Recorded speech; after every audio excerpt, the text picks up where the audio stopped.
Pentagon inatarajiwa kutuma maelfu ya wanajeshi kutoka kikosi maalum cha jeshi la Marekani 82 ND Airborne Division kwenda Mashariki ya Kati, kwa mujibu wa Reuters. Hatua hiyo itaongeza nguvu za kijeshi za Marekani, huku Rais Donald Trump akizungumza kuhusu uwezekano wa makubaliano na Tehran kuhusu kumaliza vita.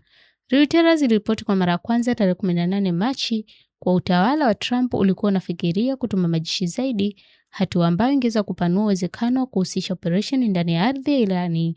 Hatua kama hiyo ingeongeza hatari katika mzozo ambao tayari umeshaingia wiki ya 4 na kuathiri masoko ya kimataifa. Maafisa hao waliokuwa wakizungumza kwa sharti la kutotambulika hawakutoa maelezo ya mahali ambapo wanajeshi hao watapelekwa au lini watapofika katika eneo hilo.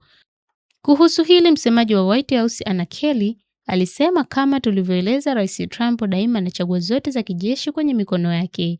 Hadi sasa hakuna uamuzi uliofanywa kutuma majeshi ndani ya Irani yenyewe, alisema chanzo kimoja, lakini hatua hii itaongeza uwezo wa Marekani kwa ajili ya operesheni zinazoweza kufanyika baadaye katika eneo hilo.